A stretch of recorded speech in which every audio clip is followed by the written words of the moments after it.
Hello and welcome to the Aliveness space.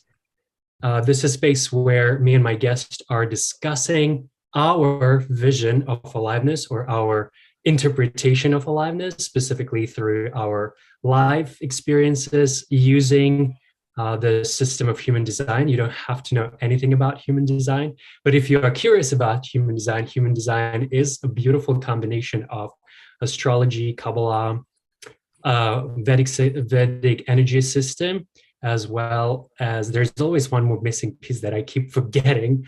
Genetics, I guess, right? It's genetics and what else? The chakra system, Chakra system. physics, Yeah, physics as physics. well. There are so many pieces in here that it's sometimes hard to define it, just like in aliveness. But since today I'm with Shakti, so I can ask her questions because she is a specialist as well, like myself. And we met actually in this beautiful class that we were participating in throughout this whole year, 2022, at Karen Curry Parker, which was Quantum Human Design Coaching, Mastermind Coaching Program. And we were sort of classmates. That was a beautiful, exciting part how we met. And Shakti, apart from being an incredible human being, projector, splenic projector of 1-3, she is as well a mom and entrepreneur, as well as mentor at her own company, at her own sort of enterprise that she runs, that she will absolutely going to tell us more about, because there's not only there is knowledge of human design that she brings with her so much expertise and really, really great wisdom that she shares with everyone, regardless if you're just working with her or just listening to her. You need to listen to her because she does a lot of amazing things. And I like this fun fact about you, that you are coming from the house of projectors. I like that. It's like, Yes. like royalty. She's from the house of projector, bow down to the queen. So her two kids are projectors. Your husband is projector. You're a projector. What's going on with you? What's happening? And my birth family was all projectors. That my is dad, just... my mom, and my brother. Yes. So Yes. if you are projector, you any type, of course, you always need to listen to a projector if you're any type, but projectors, you watch out because this is a role model right here. So speaking of projectors, speaking of your actual business role, because when I read your description, or as I know you, you're helping business professionals to deal with burnout and finding out their gifts. How would you define then the aliveness, right? Vitality of, not just vitality as a vitality, aliveness of our body, but also aliveness and vitality of a business? So first of all, thank you for having me on. This is such a pleasure and a joy. I have absolutely loved you from day one. So this was like so exciting to sit and do with you. I was like, absolutely, yes. Thank you for the invitation as a projector. That feels really nice. Hello, yes, and a lovely introduction as well. So for me, aliveness in a business, aliveness as an entrepreneur, is really about being in a role that is organically suited for you. It's being in your business, being the person that you were designed to be, and not being anything other than that. That's really how I would describe that. When you are living the truths of your gifts and you are truly activated, that is when you are experiencing the aliveness in your business. Oof, I really like that. Would you also say that that translates, because you're also being such an incredible mom? I'm seeing you as well as mom, because your message, don't follow Shakti on any platforms like Instagram or TikTok. You absolutely should, because she puts out really authentic material in terms of just being you as a mom as well. Would you also say that that plays out in a family role? Yes, 100%. I can give a very tangible example of that. First of all, motherhood was exceptionally hard for me. I did not take to it naturally or easily. It was not a fun transition for me. I hated it for a long time, even though I love my children, which is an interesting juxtaposition to live in. And I think it's one that we don't really talk about enough, because there's a lot of moms that feel the way that I do. And we just don't talk about it because there's a lot of shame around that. It's like, if you say that out loud, then you're a terrible person and a terrible mom. But that was my truth. And I didn't understand why. And my design actually played into that tremendously, because as a projector, being alone is really important. And that's something you don't get a lot of once you become a mother. That's like very quickly wiped right out of you. And so I struggled, and I didn't really understand how deeply for a long time. And so one of the things that has really increased my own vitality and aliveness in being a mother and being a parent is accepting that about myself, accepting my natural limits energetically, and not trying to be someone that I'm not as a mother, because I imagine that I should be someone other than who I am, and accepting what my children naturally seek me for and love me for, instead of trying to be something that I think they should seek me for or love me for. That's been huge. Yeah. Oh, I love that idea of accepting your limitations. Yeah.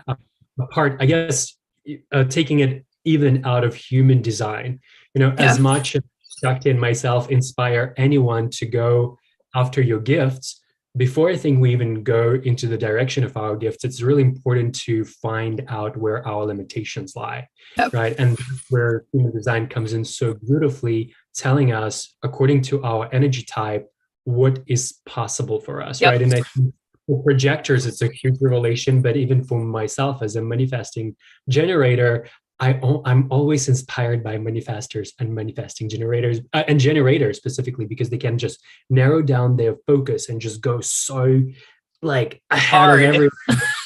Very, very driven. They go hard.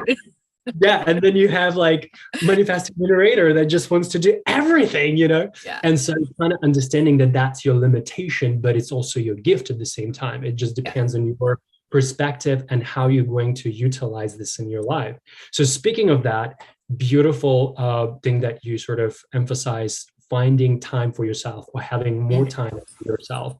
As that is part of self-care strategy for anyone, period. But for projector, specifically non-energy types, would require more time on their own to recover, to kind of disconnect from all the plugs that they plug in with their open sacral center. So in terms of the practices, what are the practices that you do that kind of allow you to get back to your essence, to your own essence energy? So I also want to mention that I am neurodivergent, so ADHD and autism spectrum, which makes a very big difference in my bandwidth. My capacity to handle stimulation is very different than maybe someone who's neurotypical and doesn't have those things. So that's important. And for me, this is not necessarily maybe the answer that you're looking for, because I know that like fitness and stuff, and I was in fitness for 5 years. So like, I understand the value of like, about fitness. Yes. Stop. Give us something new and fresh. I mean, like we know. I will, because that's important. That's important. Yeah. I'm not discounting that, but actually what has made the biggest difference in my life was my in-laws they've recently moved in with us. And that was my decision. I actually brought that up to my husband because they needed a place to stay. And I was like, they can stay here. We're building them a home on our property, like a tiny home, which is great. I'm really excited about it. But I initially started that ball rolling for a couple of reasons. Not only was it going to serve them, but I saw how it would serve me and my children, and how it would allow me to use my bandwidth differently. One of my biggest criticisms of this country is how we don't have community, and how that's not really celebrated or cherished. Where I'm from, I'm Cuban. My in-laws are Colombian. That's actually huge in our country. Like living with grandparents and having them around is like a really big thing and like a normal thing. It's not considered weird or, interruptive in any way.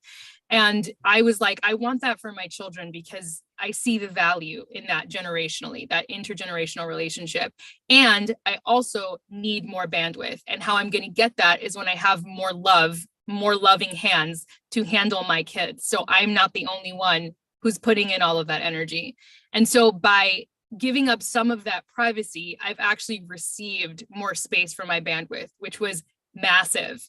And it allowed for me to then go work outside of the home, which gave me time to be in my own aura but in my kitchen's environment, which is what I really enjoy, in a co-working space, and be plugged into my success and to the work that I love, which is everything to me. I love what I do. And so being able to do that now, having the bandwidth to do that now, not being the only adult handling my children, has greatly improved the quality of my life and my ability to be in my success signature, which is what projectors are designed for. Yeah. Oh, I love the word that you said, plugged in into my success. This is so visual. I like just this whole entire concept. Really, my sacral was like, yeah, digging this entire phrase. Yeah. I love what you said. So could it be kind of like a short definition would be support system, right? Yes, specifically, 100%. I guess for anyone, but support system is super, super crucially important.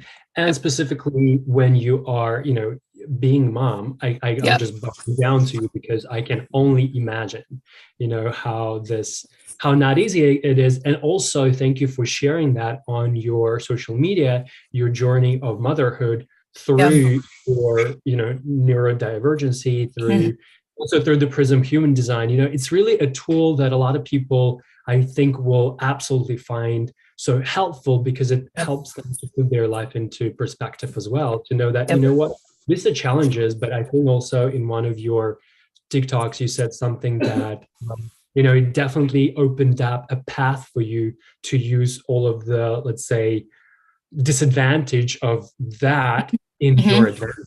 In harnessing your own character. So I absolutely love that. So speaking of that then, so let's talk, as little as I love talking about my own gifts, I'm kindly putting light on you and would say, tell me one of the first gifts that sort of like, that were emphasized or came to your mind when you started working really intensely with the system of human design, something that you realize and you'd be like, this is it, this is me, and I need to take this gift and start harnessing more within myself and start offering it to others. What is that gift in one or two words? What a big question. I know. Don't return the question, please. Don't return the question. There is so much, but okay. Let's just get to the essence of it.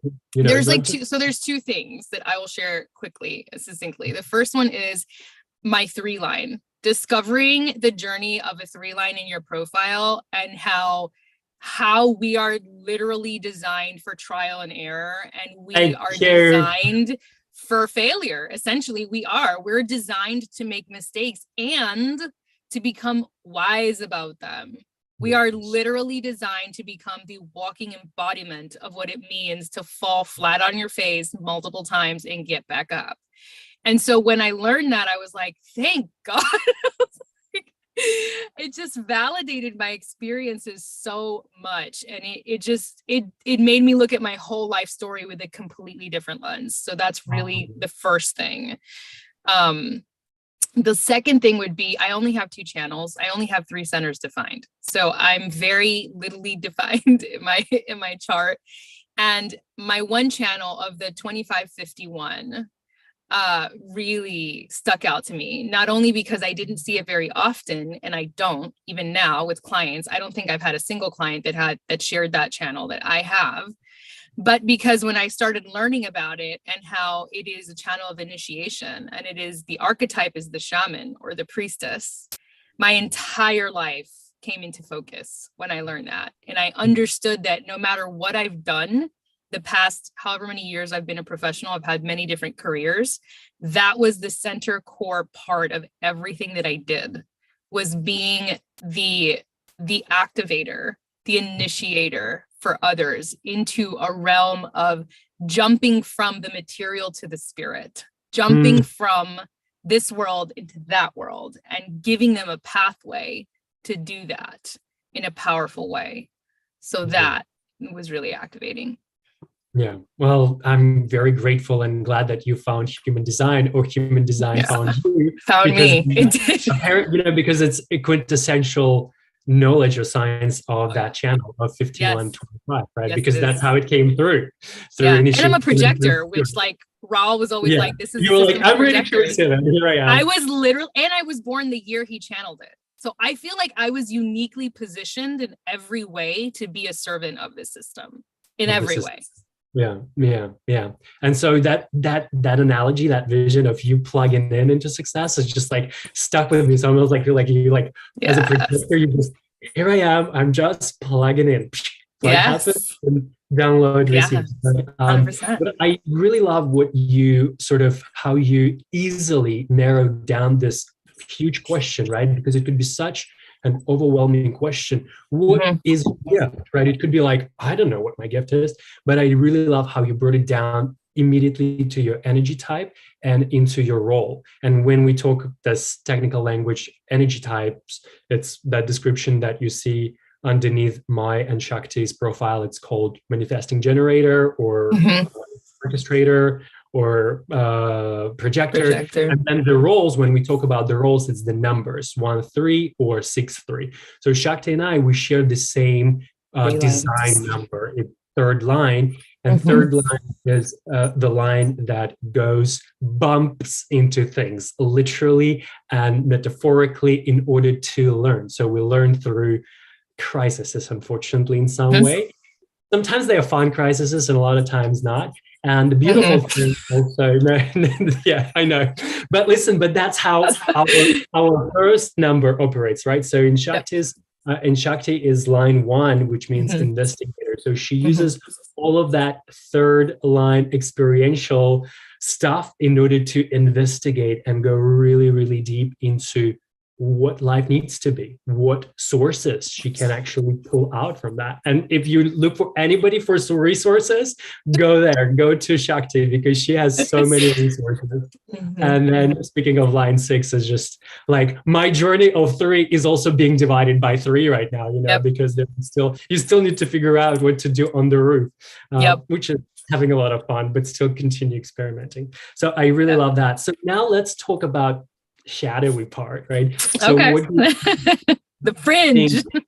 The fringe. What do you think then? I think part of it you mentioned, right, that you would do sort of work in the world, but at the same time knowing in some way that you are out of the world, like you are also doing work on the other side. And that, I believe, could be challenging on its own, right? That could be like a shadow as its own, because you don't want to necessarily belong here, but also there could be not complete acceptance of that side, right? Any other examples that you could kind of see that once you got a deeper understanding of human design, you were like, oh, that's my shadow, and I need to approach it or face it or... So there's 2 things that stick out to me. The first one is my entire incarnation cross is like crisis focused. So on my design side, the 6 and 36 are my sun and earth. So those gates are about friction and crisis specifically. So my entire purpose on the planet, 70% of my chart is hyper focused on crisis and friction. And there's a reason for that, though, because that incarnation crosses Eden. And so the point of that is to transmute it and to share by way of my 12 on my conscious side and my earth, that 12, which is such a special gate. You share that 12 so you understand. And with my ideas and my 11, how we can exist in this world and really thoroughly optimize it, even though it's full of things like friction and crisis. And that's been the story of my whole life, is understanding the duality of that and being able to go above it and not get stuck in the trap of duality. I think duality is really difficult for humans to see above. And so, like, everybody's chart has these kind of conundrums or these kinds of things that get, they kind of contradict each other. And so that's definitely my whole incarnation cross is like a massive contradiction, but it's been a blessing because it's really allowed me to hold space for crisis and friction in others in a way that's very non-dual and support them through, moving through things that are really difficult and challenging in their life. So that's one thing. The other thing would be my undefined throat. I do not have a motorized throat like you do.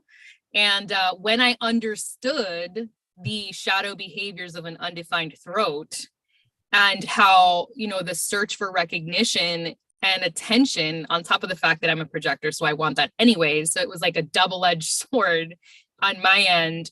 and how to use that to my benefit instead of consistently being martyred by that. It changed my entire business and my life. But my business really, really transformed when I worked with the shadow of that, like obsessive recognition seeking, which is definitely part of that undefined throne. Oh, there's so many things that I want to talk about. They're just really gems. And part, what I really appreciate, you mentioned this part about our incarnation crosses, that in a way, that's why it's called a cross, right? Because we kind of carry it.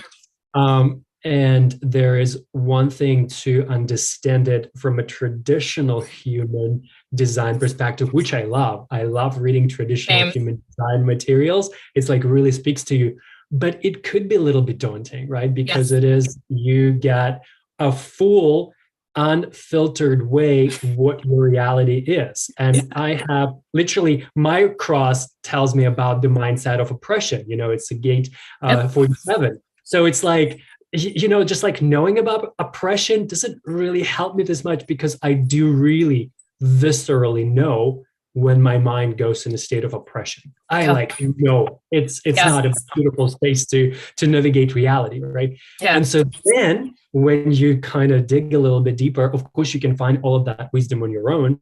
But then when you encounter mentoring programs like quantum human design, you kind of start to look at things quantumly, right? You kind of start developing wisdom where you're like, okay, this is what my archetype is through this incarnation.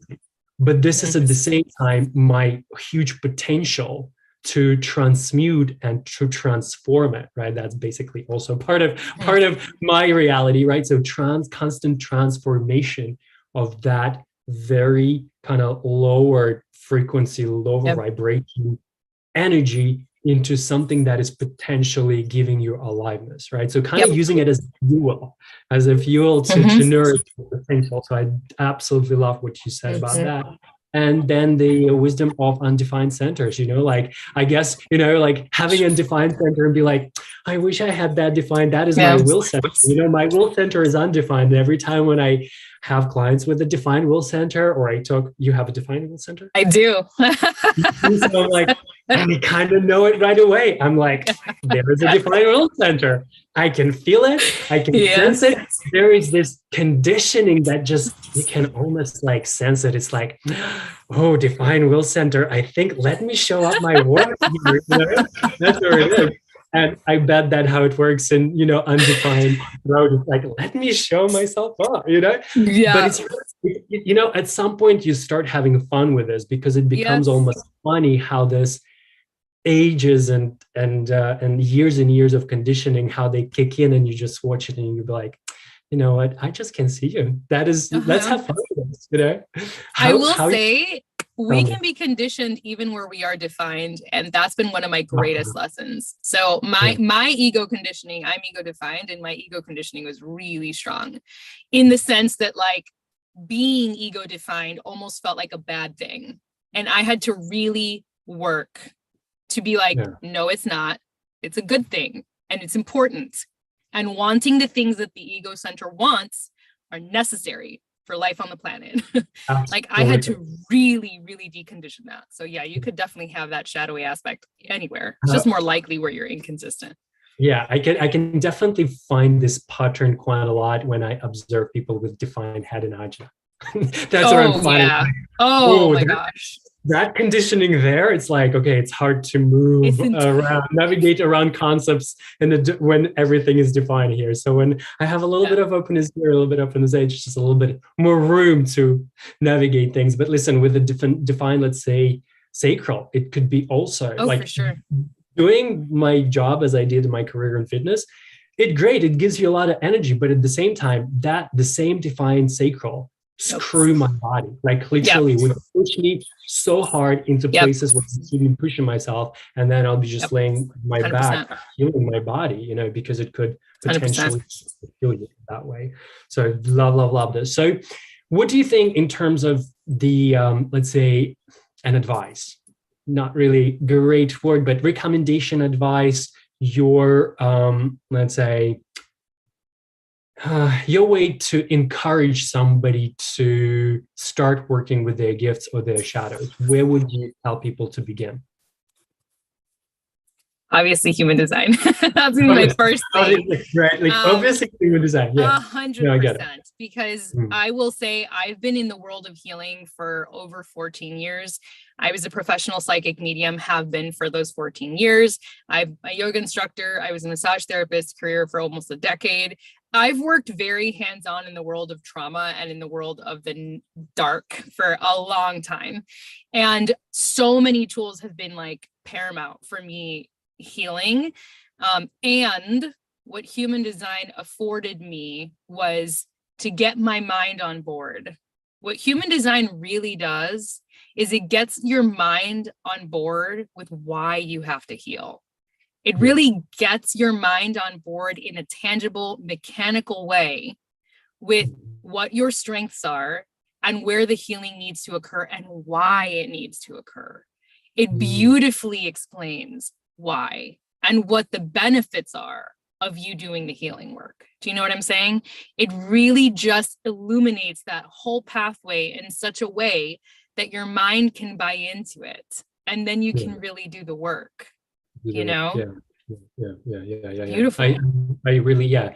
I mean, apart from us trying to plug in and tell you more about human design, like my general answer would be like, anytime you encounter any system that helps you to navigate your reality day by day, practically, go for it. If you have something like this, that's it, you know, then that, and specifically with human design, it's very much like you said, you know, it really helps you to see what's going on in your mind, how your personality and your body also has a specific energetic way to move around. So it's almost like the way to like, you can either just completely be in your head, and you can also be very much aware. That's where mindfulness, I think, comes in so beautifully, because you need to be aware of the energy of your body. And like you said, you know, like with aura, and it's very much true to, it's a beautiful thing that you've lived so much in the aura of projectors, right? It's almost like to the point that you really understand how to sense that aura. Because I definitely, from my experience, I can definitely feel, sense different auras. Like sometimes I go into guessing what someone's aura could be. Though. But absolutely, from projector to manifestor, that's like almost two different poles of auras. And you can almost absolutely sense and feel the aura and energy field of projector and manifestor. You know, it's like day and night in some way, right? And then generator. And then you put generator. It's just, let's open and then invite everybody. It's a house party. I'm actually really good at sensing reflectors. I have an eye for a reflector like you wouldn't even know. I could pick them out of a crowd. It's so interesting to me because it feels like such a kin energy, because projectors and reflectors are actually not that different. It feels really kin, but way more open. It's such an interesting field to be in. I love meeting reflectors. Wouldn't you say that I think in the way that Raul who put it, I think that he said like we are ramping up for the world of projectors, but then eventually evolution wants us to be more like reflectors, right? Just to be well, he did say that reflectors, when you have an undefined center, like a completely open center, it's like you've done all the work. So that's why you have no more filters in there. When it's completely open, like when you have no gate activations at all, that means like you've done all the work in that center. So ideally, the way a reflector operates in their strength is they're like everything just slides off them. That's why they have that resistant aura. It's like nothing really imprints when they're operating from their power. You know, when they're not, they have porous energy, and so then things get stuck. You know, but the reflector is ultimately like a master of their field. You know, they're designed to be very reflective in that sense. And I think that's beautiful. I think probably that's why I love working with them, because I sense their mastery and their innocence. They have this innocence about them that's really unique and rare, I would say. And I think it's it is rare. It's 1% of population. Yeah, it is. But they all find me on TikTok somehow. All the reflectors there you go. You see, they are attracted to that too. So no, that's I mean, in my fractal family, I think I got a lot of manifestors, which is great. And I think I even had that question somewhere in the beginning of our in the beginning of our mastermind. I was like, I wonder what manifestors are. Be careful what you're asking for, because your readings are just like packed with manifestors. I'm really loving it, but it's like, okay, now I wonder why. You know what I mean? So be aware of what you're asking for. Tell me about your creative offering. Please tell us everything that you do. Invite us, or well, let me invite you to tell us. Yeah, the right strategy here. Me inviting you to tell us. Well, if you do have an interest in designing, you happen to be an entrepreneur or someone who wants to be an entrepreneur, I have a free masterclass coming up December 8th. So if you just follow me Hold on, from let me here, pause you right here. Free mastermind? it's a master class. So master class. Okay, I was like, yeah. There is a mastermind coming though. And so this masterclass is a little bit of an introduction to what that mastermind will be. I will be announcing it officially after that masterclass, but just attending the masterclass itself, you'll walk away with really valuable insight to how to optimize your business so you can have the success that you want in 2023. There's some worksheets involved so you can like actively follow along if you're the kind of person that likes to learn by writing things down, which I am. So I included some worksheets. So once you register for that, and it's on my website, ShaktiRios.com, just like my name.com. There's a registration link right there. You can sign up and you'll be notified and you'll get the worksheets and everything. So that's free, and that's December 8th. And I invite everyone to go to that, even if you're not interested in something like a container, like a mastermind, because you'll walk away with so much knowledge from there. Then there will be a mastermind that will open up after that class, and it's going to be a 5-month container, and it'll start January with the Lunar New Year. So that mastermind is for 5 months, and it's completely tailored to entrepreneurs and learning all of these nuances of design in an applicable way. We're talking like messaging, offers, where to look for that in your design. We're getting into gene keys. It's like so delicious. Good. I'm so excited. But for those of us that have no clue why human design would be important for their business, would you just kind of in a first grade episode, would you be able to explain that? Because like, let me imagine I'm like just have no idea. I'm just really attracted to what you're saying. I'm like, why do I need to do human design for my business? Okay, so this is such a great answer. So someone at my co-working space, I work with a lot of like IT people, like there's a lot of IT people here. And someone literally asked me that question 2 days ago. And so I said to him, who runs your business? And he stopped and he was like, a human. And I was like, exactly. Right. Why do you need human design? Because who's running your business? It's you.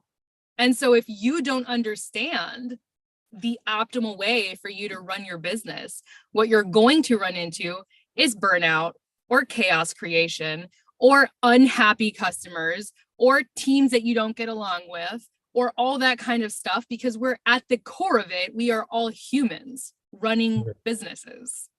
So if you understand what you were uniquely designed to do and market and create and offer and deliver, then your job feels like a natural extension of who you are, and you understand your business at a quantum level, which changes the game.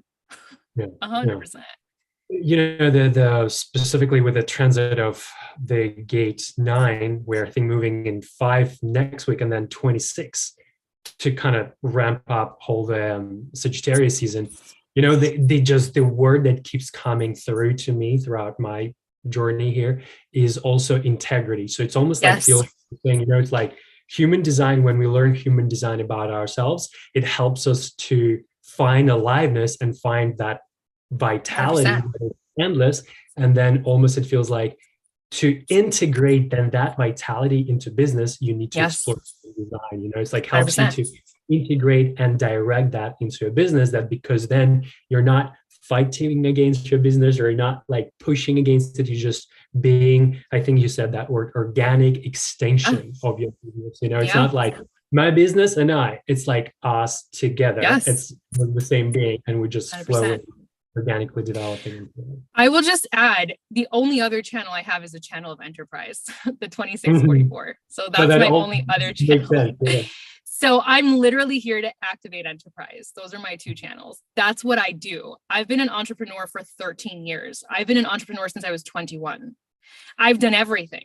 brick and mortar, product, network marketing, service-based, mobile. I've done everything.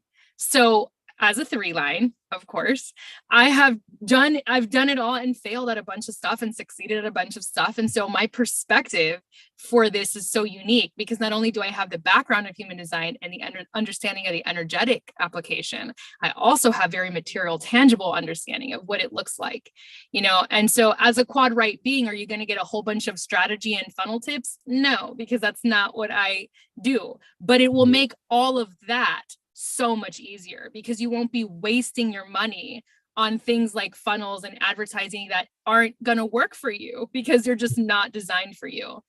And I can honestly say I work with business owners on, because I do readings as well, like foundational, advanced, all that kind of stuff. And I do business alignment sessions, audits, basically for clients. And one of the biggest things I see my clients run into is they have a business, maybe they are successful to a certain degree, but then they hit a wall, and it's always because of conditioning. And that conditioning shows up because of trauma from childhood. That's very, very common. I'm also an EFT practitioner before Karen, like I was certified like way before. So one of the gifts I bring to the table is allowing to use that tool set, EFT, emotional freedom technique, to disengage the conditioning and to help you have understanding of where you're facing that resistance. So there's a lot that goes into running a business. And sometimes when we're hitting walls in our business, we think like, oh, I just need a new strategy, or oh, I need to hop on trends, or I need to do more reels. And none of that is true. What's actually true is you need to figure out where the distortion is in your energy field, because once that distortion clears up, you know what the right next thing is for you. And you can trust your authority to take you there instead of looking for the strategy. That's a mental activity. And that's you not being in alignment. Word. Conditioning specifically, I believe, like in the business space, corporate environment, massive, right?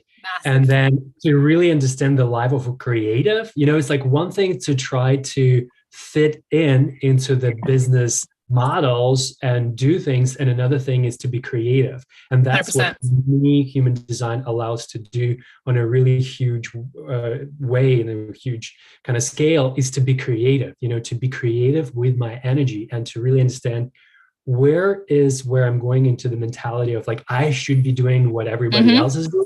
Being, in a capacity, like think whatever other people are doing, or doing what I am doing and what really nurtures my aliveness in that way, So I really love that you pointed out this way that, once you really truly practice and understand your strategy and your authority, then it almost translates into a business and makes your work so much more enjoyable and so much more organic, right? It becomes really organic. Can I just say, if we believe that we are quantum beings, and that our vitality and our joy is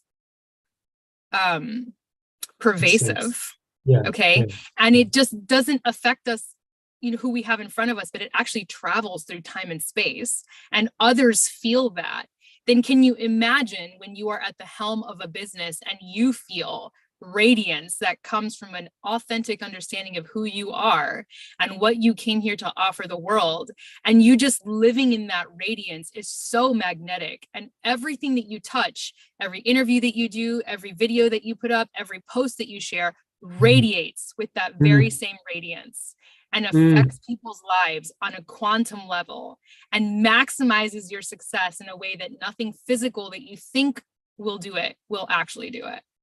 I could not think of a best way to close this whole entire stream with this really beautiful encouragement. It's literally find your gift, go do it, because universe wants you to do it. And everything that you're going to touch, everything that you're going to say is going to be literally affected or energized by that energy of joy and passion. So go discover that. And I'll post all the links below here on Facebook, Instagram, YouTube. I'll repost, retag that so that it's easy for you, all of you, to find Shakti and follow her, because there is so much more endless, limitless expertise and inspiration that is flowing your way and alive. Thank you. Keep looking through your aliveness, keep diving in your aliveness, and we will connect with you soon again. Be well.